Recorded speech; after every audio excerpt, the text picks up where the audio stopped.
नमस्कार दोस्तों, मैं मोहित गुज्जर। स्वागत है आपका अपने YouTube चैनल बिग 100 फिटनेस के न्यू एपिसोड में। सो गाइज, आज मैं आया हुआ हूँ खजूरी। सो गाइज, आज की वीडियो काफ़ी स्पेशल होने वाली है, जिसमें मैं आपको मिलवाने वाला हूँ हमारे स्पेशल एथलीट से और जो हमारे फिटनेस एक्सपर्ट हैं। तो गाइज, सबसे पहले मैं आपको ये कहना चाहूँगा, अगर आप इस चैनल पर फर्स्ट टाइम आए हैं और वीडियो फर्स्ट टाइम देख रहे हैं तो चैनल को लाइक एंड सब्सक्राइब जरूर करें। और ये वीडियो बहुत स्पेशल होने वाली है बिगिनर्स के लिए और जो प्रोफेशनल एथलीट हैं उनके लिए, क्योंकि जिनसे मैं आपको मिलवाने वाला हूँ वो अपने आप में ऐसी ट्रॉफीज और ऐसे टाइटल अपने नाम कर चुके हैं, जैसे कि mister India, mister world, mister universe और न जाने ऐसे कितने सारे टाइटल्स हैं जो भाई के नाम पर हैं। So let's start the video without wasting any time. और आज मैं आपको मिलवाता हूँ हमारे फिटनेस एक्सपर्ट से।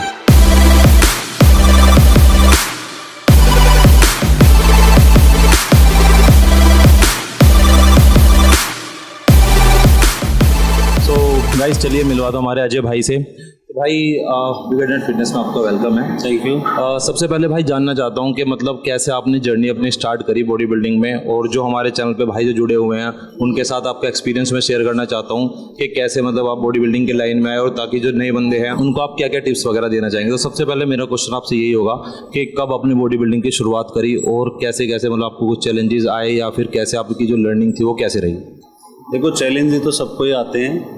मुझे भी काफ़ी दिक्कतें हुई थी, क्योंकि मैं एक्चुअली पहले रेसलर था।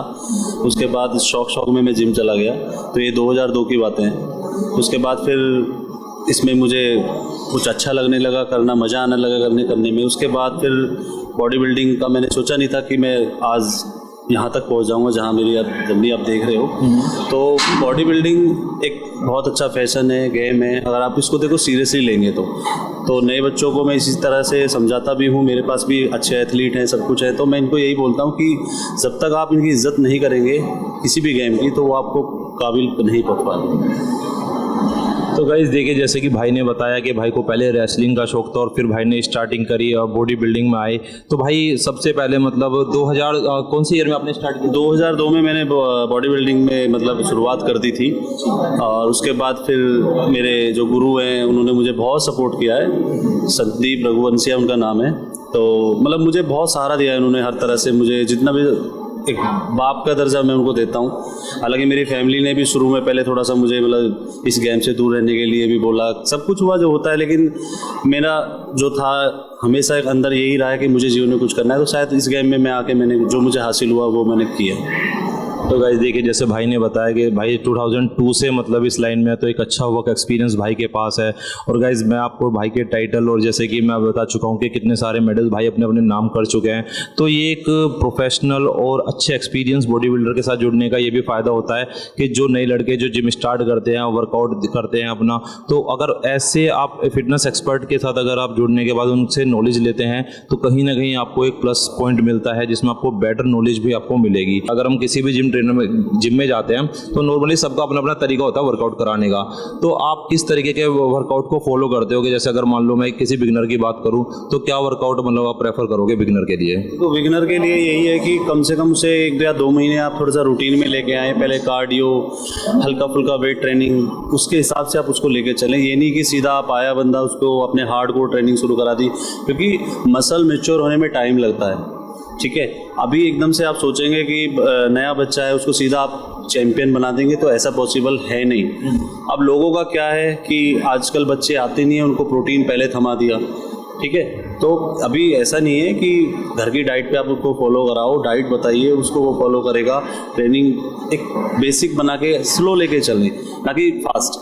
क्योंकि कल को अगर बच्चे को कोई साइड इफेक्ट होता है, कुछ होता है, तो हम जैसे ट्रेनरों की भी इस चीज़ में बेइज्जती वाली बात हो जाती है। तो गाइस देखिए, जैसे भाई ने बताया कि शॉर्टकट अगर आप अवॉइड करेंगे तो ज़्यादा बेटर होगा, क्योंकि एक मसल्स को भी एक टाइम चाहिए उसको मैच्योरिटी के लिए, ताकि आप अच्छे तरीके से वर्कआउट करो और आपको अच्छा रिस्पॉन्स मिले। तो भाई अगर मैं बात करूं, जैसे आपने इतने सारे टाइटल ले रखे हैं और बहुत अच्छी फिजिक आपने बनाई हुई है, तो आपका नॉर्मली अगर मैं डाइट प्लान अगर मैं जानना चाहूँ कि आप किस तरह का डाइट प्लान फॉलो करते हो बेसिकली अपने डे टू डे लाइफ में? देखो, डाइट प्लान एक अच्छे आप प्रोटीन वाली डाइटें रखते हैं हम लोग। जैसे कि आपका एग हो गया, प्रोटीन में आपका चिकन हो गया, पनीर हो गया, सोया पनीर हो गया, जो सारी चीज़ों का कॉम्बिनेशन बना के रखते हैं। आप 4 से 3 या 5 मील हम बना के रखते हैं। वो मील हम हर 2 घंटे में अपना हम लेते हैं, ठीक है, जो प्रोफेशनल बंदे हैं। अभी कोई नया बच्चा है, उसको आप इतनी डाइट देंगे वो भी डाइजेस्ट नहीं कर पाएगा। तो डाइट का ये होता है कि जिस तरह की बंदे की रूटीन है या वो कितने टाइम से कर रहा है, उसकी उस हिसाब से कम से कम 4 या 5 मील बनती है, उस हिसाब से हम डाइट लेंगे। तो कार्ब्स भी चाहिए, फाइबर भी चाहिए, प्रोटीन भी चाहिए बॉडी के लिए। तो भाई ये तो रही मतलब डाइट की बात की, जैसे आपने बताया कि जो एसेंशियल्स मतलब मील हो गए जिसमें प्रोटीन और कार्ब्स का कॉम्बिनेशन सही तरीके से हम फॉलो करते हैं। तो भाई अगर मैं बात करूं उन लोगों की जो मतलब प्रोफेशनल मतलब कंपटीशन नहीं खेलना चाहते लेकिन फिर भी अपने आप को डे टू डे लाइफ में फिट रखना चाहते हैं, क्योंकि बहुत से लोग ऐसे होते हैं जो अपना मतलब अपना ऑफिस वगैरह डेली करते हैं बट उनके पास टाइम बहुत कम होता है, तो वो प्रॉपर उस लाइन में इतना आ नहीं पाते हैं। तो अगर उनको मतलब डाइट वगैरह फॉलो करनी चाहिए, किस तरह का वर्कआउट उनको अपने डे टू डे लाइफ में यूज़ करना चाहिए? देखो 45 टाइम का या 45 मिनट के आप वर्कआउट रखो, ज़्यादा करने की ज़रूरत नहीं है। 3 से या 4 एक्सरसाइज करो। ज़्यादा हार्डकोर ट्रेनिंग करने से आपकी मसल जल्दी से नहीं बन जाएगी। टाइम के अनुसार बॉडी का रिस्पॉन्स मिलता है। तो आप 45 मिनट का अपना वर्कआउट रखें, 3 से 4 अपना सेट या जो भी ट्रेनिंग करनी है वो करें। 12 या रेपिटेशन के आप या 8 के आप रेपिटेशन रख सकते हैं, वो ठीक रहेगा आपके लिए, बॉडी के लिए कोई दिक्कत वाली बात नहीं है। बाकी ट्रेनिंग से पहले आप थोड़ा सा कार्ब्स लोड करें, जैसे कि आपका दही ले लें, आलू ले लें, उनको मिक्स करके आप ले सकते हैं, ब्राउन राइस ले सकते हैं, वाइट राइस भी ले सकते हैं। उसके बाद आप घर पे जाके अपना ब्राउन ब्रेड हो गया, एग हो गए, वो ट्रेनिंग के बाद, या दूध वूध मिल्क कुछ भी ले सकते हैं। दोपहर में भी अपना वही अपना डाइट रखें कि थोड़े से राइस, सैलेड, सब चीज़ें अपना कॉम्बिनेशन बना के रखें। मतलब बेसिक जो नॉर्मल डाइट हम सब लेते हैं सिर्फ वही है, लेकिन अवॉइड करने वाली चीज़ें कौन कौन सी है? करने वाली चीज़ें देखो, थोड़ा सा मीठा अवॉइड करें। उसका रीज़न यही है कि लोग बाग खा तो लेते हैं लेकिन उसे ना बॉडी में कैलोरीज बर्न नहीं कर पाते, तो वो फिर आपको फैट में ही कन्वर्ट होगा। या तो फिर आप मेहनत बहुत अच्छी कर रहे हैं तो कभी कभार ले सकते हैं, ऐसा कोई नहीं है कि चीट मील नहीं होती, हमारी भी चीट मील होती है, ऐसा नहीं है। लेकिन ये जितना हो सकता है आप इन चीज़ों को अवॉइड करें। लेकिन फास्ट फूड बहुत ज़्यादा हो रहा है आज की जनरेशन का, कि सबसे ज़्यादा फास्ट फूड पूरे दिन में नहीं लिया तो कुछ नहीं लिया इन लोगों ने। तो फास्ट फूड पर थोड़ा सा लगाम रख के रखें। अपनी घर की इतनी सारी चीज़ें होती हैं, आप वो भी ले सकते हैं, कोई ऐसी दिक्कत वाली बात नहीं। तो गाइस ये था मतलब अजय भाई ने जो डाइट प्लान शेयर किया है कि आप अपनी डे टू डे लाइफ में आप नॉर्मल ही डाइट प्लान अगर आपको सही तरीके से मेंटेन करके उसको फॉलो करोगे तो वो चीज़ आपको काफ़ी हेल्प करेगी। तो गाइस ऐसा ज़रूरी नहीं है कि आपको कुछ एक्स्ट्रा अलग से कोई ऐसी डाइट फॉलो करनी है, मतलब जो नॉर्मल डाइट प्लान हम घर पे यूज़ करते हैं वही सब सेम है। जाती है, ऐसा कुछ नहीं है कि घर पे नहीं मिलेगा। हमारे ओट्स भी घर पे मिल जाएगा, आपका दूध भी, मिल्क भी मिल जाएगा, बहुत सारी चीज़ें घर पे हो जाती हैं। लेकिन अब जिसको देखो करना है वो घर से भी, हम लोगों ने भी अपनी डाइट खुद ही बनाते हैं, ऐसा तो है नहीं कि हमारी सब चीज़ें बाहर से आती है, तो मुश्किल नहीं है। थोड़ा सा देखो आपको अलग दिखना है तो थोड़ा सा आप इन चीज़ों पे अपने फोकस तो देना ही पड़ेगा। तो डाइट हो जाती है घर पे, ऐसी कोई दिक्कत वाली नहीं। आपकी दालें हो गई, बहुत सारी चीज़ें हैं घर पे, अगर आप घर से भी अपनी मील लेके चलेंगे तो तब भी कोई दिक्कत वाली बात नहीं। तो भाई मैं मतलब ये कह सकता हूँ कि हमें मीठा और जो ऑयली चीज़ें हम उसको अवॉइड करें, क्योंकि ये चीज़ हम फास्ट फूड, हाँ, ये चीज़ें थोड़ी सी अवॉइड करें आप, क्योंकि इनको ले लेके लोगों में परेशानियां हो रही हैं। कोलेस्ट्रॉल देख लो, बहुत सारी चीज़ें परेशानी है वो। मैं ये नहीं कह रहा आप बिल्कुल बंद कर दीजिए, कभी कभार चलता है तो ठीक है, लेकिन रेगुलर जो चल रहा है आजकल के, आप बच्चों को देखो, 15-16 साल के बच्चों का वेट कहाँ पहुँचा हुआ है, क्या है। तो फिटनेस पे जोर दे रहे हैं, लेकिन माँ बाप की गलती है कि थोड़ा फास्ट फूड से बच्चों को दूर रखें। तो गाइज ये देखिए फिटनेस मतलब डाइट का इतना बड़ा रोल रहता है हमारे डे टू डे लाइफ में।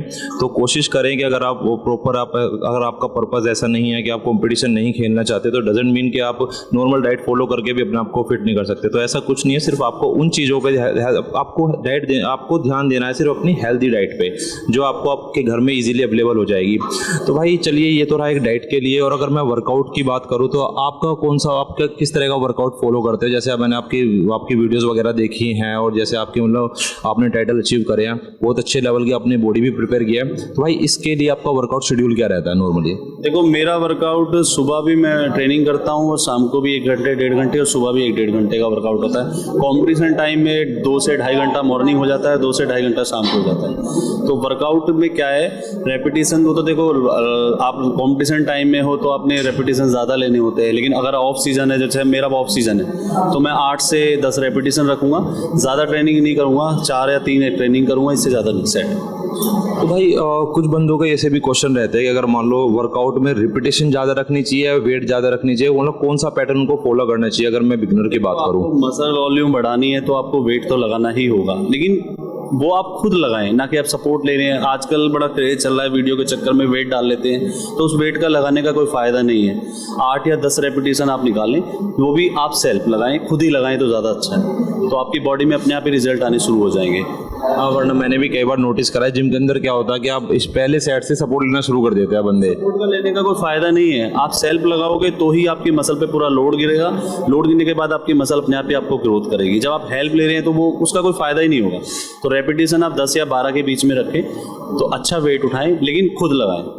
गाइज ये था मतलब वर्कआउट के लिए आपके लिए टिप्स कि अगर आप कोई भी एक्सरसाइज कर रहे हैं तो कोशिश करें कि मैक्सिमम वेट आप अपने एंड से मतलब उठाएं, सपोर्ट को आप अवॉइड करें। अगर आपको लग रहा है कि वो वेट ज़्यादा है तो आप उसको थोड़ा कम कर सकते हैं, राइट? कर सकते हैं, कोई दिक्कत वाली बात नहीं। अगर आपने बढ़ाना भी है तो आप 2 से 2.5 से लेके आप ऊपर जाएं, ना कि सीधा आपने 10 या 20 किलो बढ़ा लिया। दूसरे को देख के मतलब ना चले। अगर ज़्यादा इंजरी के कारण ही ये होते हैं कि आपने वार्म अप नहीं किया, कम से कम 15 या 20 मिनट आप बॉडी को पहले वार्म अप करो, उसके बाद थोड़ा बहुत स्ट्रेच करने के बाद आप ट्रेनिंग शुरू करें। आप बच्चे आते हैं सीधा आने के बाद वेट उठा लिया, वो सबसे ज़्यादा इंजरी का कारण ही वो होता है।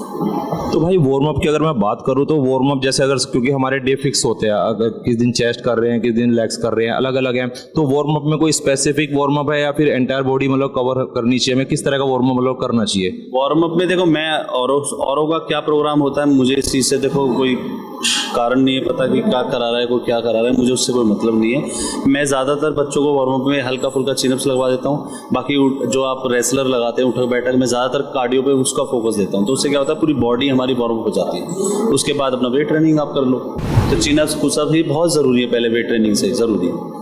सो गाइज ये था मतलब डेली वार्म अप अगर आप अपने वर्कआउट स्टार्ट करने से पहले अगर आप करते हैं तो ये आपके लिए काफ़ी बेनिफिशियल है आपकी बॉडी के लिए, क्योंकि इससे कहीं ना कहीं आप अवॉइड कर सकते हैं जो इंजरी की जो आपको होती है ना। गाइज आपने देखा हो भाई, तो जैसे रीज़न मैंने कई बार देखा कि बंदे कहते हैं मेरे शोल्डर में पेन है, शोल्डर में ज़्यादातर बंदों को दिक्कत आती है, और मैंने ये भी देखा है वो ज़्यादातर वो बंदे होते हैं जो वर्कआउट पहले वार्म अप वगैरह नहीं करते, तो उसका रीज़न वार्म अप हो सकता है। बिल्कुल उसका रीज़न वार्म अप है, बिल्कुल 100%। जब तक आपकी बॉडी वार्म अप नहीं होगी तो इंजरी के 100% कारण होंगे, क्योंकि वार्म अप के बिना तो आप सीधा वेट उठा रहे हो, तो फिर इंजरी आने का तो कारण शोल्डर में सबसे ज़्यादा प्रोग्राम जितने भी हमारे मसल हैं जो भी खिंचते हैं या इंजरी आई है, वो सिर्फ कारण यही है कि हम वार्म अप नहीं करते। तो वार्म अप करना बहुत ज़रूरी है। आप हल्का वेट लें पहले या रॉड लें, खाली आपसे 50 से अगर आप शोल्डर लगा रहे हैं तो पहले मिलिट्री या अपराइट कोई भी आप उसको पूरा वार्म अप कर लें, उसके बाद वेट ट्रेनिंग करें, कभी भी इंजरी नहीं आएगी आपको। क्योंकि मेन आपकी जो रीज़न है यही है कि आपकी इंजरी आने का कारण ये बनता है कि आप वार्म अप नहीं करते। तो 10 से 15 मिनट आप वार्म अप करें, वो बहुत ज़रूरी है। तो गाइज ये थी वार्म अप की इंपॉर्टेंस कि कैसे मतलब वार्म अप भी आपके मतलब वर्कआउट से पहले कंपलसरी और मतलब ज़रूरी है ताकि आप इंजरी को अवॉइड कर सके। गाइज जल्दीबाजी किसी चीज़ की नहीं है। अगर आप सोचें कि मतलब मुझे 1 महीने में 2 महीने में बॉडी बनानी है, तो बॉडी बिल्डिंग काफ़ी लंबा गेम है, या फिर अगर आप फिटनेस की बात करें, आपको फिट होना है तो एटलीस्ट आप कम से कम 15 से 20 मिनट का वार्म अप करें, जैसे कि हमारे अजय भाई ने बताया, ताकि आप इंजरी को अवॉइड कर सकें। तो और कोई टिप्स वगैरह भाई, जैसे मान लो अगर मैं बात करता हूँ जो बिगिनर्स होते हैं उनको डाइट के लिए अगर मैं बात करूँ कि भाई गेनिंग की प्रॉब्लम बहुत है, बंदे चाहते हैं कि भाई मुझे ऐसा डाइट प्लान मिले कि मैं गेनिंग करूँ, तो गेनिंग के लिए किसी भाई को मतलब क्या आप देना चाहोगे मतलब टिप्स वगैरह कि ये अगर वो अपने उसमें फॉलो करेंगे उसको हेल्प मिलेगा? तो गेनिंग में सबसे ज़्यादा मसल गेन करने में कार्ब्स हमारी सपोर्ट करता है, तो ज़्यादा से ज़्यादा कार्ब्स रखें, प्रोटीन भी रखें ऐसा नहीं है, लेकिन कार्ब्स पे ज़्यादा फोकस रखें। कार्ब्स में यानी कि आपका राइस हो गए, आपका आलू हो गया और आपका शकरकंदी हो गई, ठीक है। ये 3-4 चीज़ें हैं जिनको आप कम से कम 3 या 4 मील इनकी बना लिया। ट्रेनिंग से पहले तो कार्ब्स आप ज़रूर लोड करें। इतना एक बहुत से बच्चे होते हैं कि फाइबर कितने टाइम पहले मतलब भाई कार्ब्स लेना?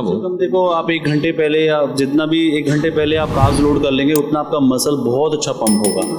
तो 1 घंटे पहले आप आलू या दही ये चीज़ लोगे, बहुत बेस्ट है। देखो हम तो इन चीज़ों से कर करके यहाँ तक पहुँचे हैं, ठीक है ना। तो ये बहुत ज़रूरी चीज़ है, कार्ब्स लोड करना बहुत ज़रूरी है बॉडी को। उसके बाद आप प्रोटीन वाली चीज़ें ले लीजिए, प्रोटीन ले लीजिए। देखो जिसका बजट है वो ले लेगा प्रोटीन, तो अब नहीं ले पा रहे हो तो अपना एग ले लो, मिल्क ले लो, बहुत सारी चीज़ें हैं। तो गाइस ये मल्टीपल ऑप्शन आपके पास अवेलेबल रहते हैं। अगर मान लीजिए आप सप्लीमेंट वगैरह यूज़ नहीं कर रहे तो आपको एक अच्छी हेल्दी और प्रोटीन वाली डाइट लेनी पड़ेगी, मतलब ले सकते हैं आप जब अपने वर्कआउट के बाद। तो भाई एक चीज़ मुझे और याद आया कि मैंने देखा आपकी कई सारी ट्रॉफीज़ और यहाँ पे गेस्ट ऑफ ऑनर के काफ़ी सारी ट्रॉफीज़ वगैरह हैं, तो मैं कुछ जानना चाहूँगा कि आपको कहाँ कहाँ किस तरीके से मतलब गेस्ट ऑफ ऑनर मतलब बुलाया गया और आपको कहाँ कहाँ पे सम्मानित किया, कुछ ऐसे आपके एक्सपीरियंस जो आपके लिए काफ़ी मेमोरेबल रहे हों? एक्सपीरियंस तो देखो ज़्यादातर तो यही है कि मुझे याद भी नहीं है, क्योंकि बहुत सालों से चला आ रहा है ये।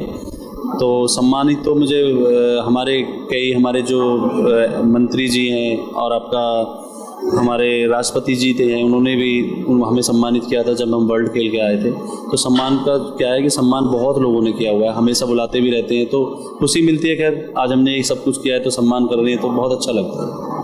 तो गाइज़ ये है, अगर मान लीजिए आप एक बड़े लेवल पे आप कंपटीशन खेलते हैं या फिर आप जहाँ पर रिप्रेजेंट करते हो आप कंट्री को, तो इस तरीके से आपको गेस्ट ऑफ ऑनर का भी अपॉर्चुनिटी मिलती है। और ये कहीं ना कहीं अपने आप में और अपनी फैमिली के लिए, अपने जहाँ पे रहते हो, अपने रिलेटिव्स के लिए और अपने नॉन सारे फ्रेंड्स सबके लिए ना कहीं एक प्राउड फीलिंग मोमेंट होता है कि जहाँ पर आप रिप्रेजेंट करते हो अपने पूरे बैकग्राउंड को कि हाँ हमने भी मतलब कंट्री के लिए कुछ किया है। तो एक बहुत अच्छी अचीवमेंट है। और गाइज कहीं ना कहीं जब आप ऐसे कुछ लोगों के साथ रहोगे जो इस तरह पॉजिटिव एनवायरनमेंट में रहते हो, तो कहीं ना कहीं आपके लिए भी बहुत हेल्पफुल होता है कि आप भी फिटनेस की साइड अट्रैक्ट होते हो। और इस टाइम मैं जैसे जब भाई से मिला हूँ, मैंने भाई की ट्रॉफीज़ वगैरह देखी, मेडल और भाई की स्टोरी वगैरह सुनी, तो कहीं ना कहीं मैं भी काफ़ी इंस्पायर्ड हूँ कि हाँ एक मोटिवेशन रहता है कि मतलब हमें भी मतलब फिटनेस पे ध्यान देना चाहिए। तो गाइज़ मैं सिर्फ आप सबको यही सजेस्ट करना चाहूँगा कि जैसे कि भाई ने अपना एक्सपीरियंस शेयर करा है, तो अगर आप भी अगर इन चीज़ों को फॉलो करते हो तो आप भी एक अच्छी बॉडी वगैरह और जो आपके फिटनेस को आप ध्यान दे रहे हो, अपने आप को कहीं बेहतर फिट कर पाओगे। तो गाइज़ ये था अजय भाई के साथ हमारा एक्सपीरियंस, और साथ में मैं आपको दिखाता हूँ कि किस तरीके से वर्कआउट शेड्यूल भाई ने फॉलो करते हैं। और भाई की कुछ वीडियोस मैं आपके साथ लेकर आया हूँ। ये कुछ वीडियोस हैं जो मतलब आप इस पर स्क्रीन पर देख पा रहे हैं।